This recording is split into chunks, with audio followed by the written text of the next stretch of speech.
What's the questions?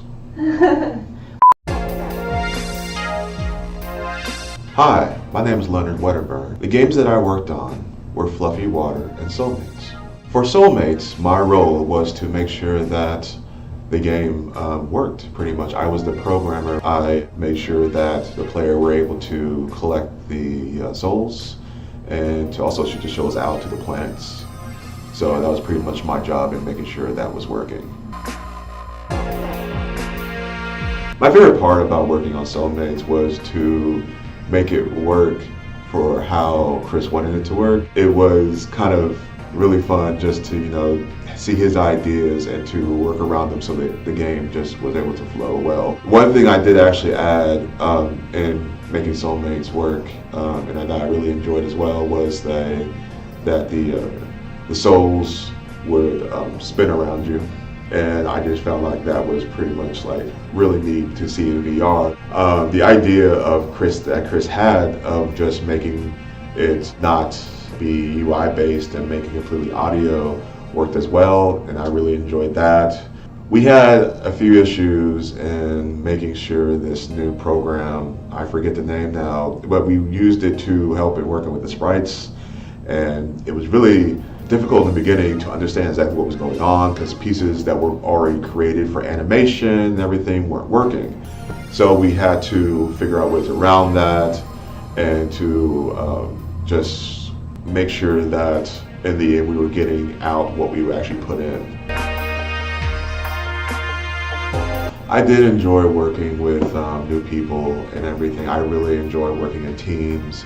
I'm the kind of person that either I follow the lead of somebody else, or if somebody puts me in charge, I take the lead. But it was very cool to be able to just follow somebody's own ideas and own thoughts and own imagination and be able to make that come alive for them and have it work and they be happy with it in the end. That was pretty much the goal. That was really enjoyable. So the idea of Fluffy Water came about was that I wanted to have everybody to enjoy a very personal water fountain experience. Like the idea of you being able to go to your own little park in between a few buildings and be able to draw into the water and then see the water shoot up.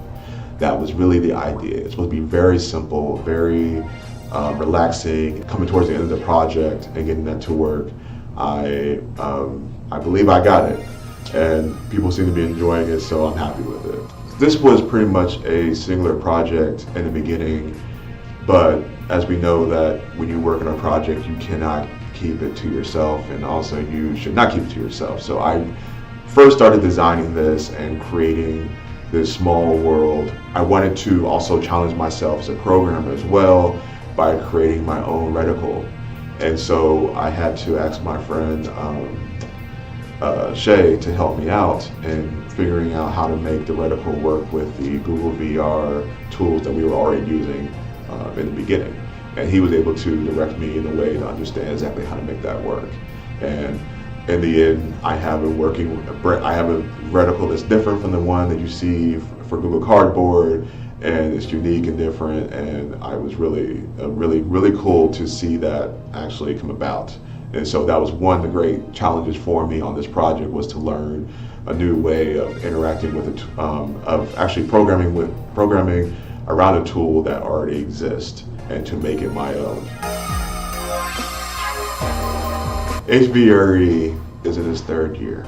It's kind of amazing to be doing these projects and using our time and making things, and you don't know that it's going to benefit you until the end.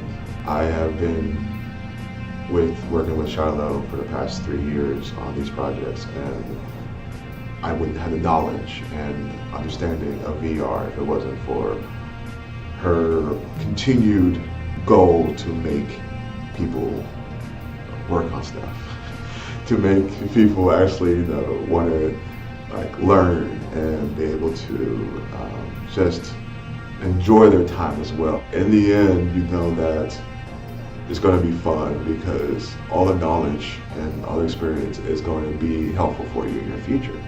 I have to say, I just didn't realize until just recently just how much I've gained from being in HVRE and being in it in the beginning and then seeing where this came about. So it's still growing and it's always changing and it's always getting better, and I would not be doing anything if it wasn't for this group. So I'm thankful that they still want me to be up in it and help out where I can. We love you, Leonard.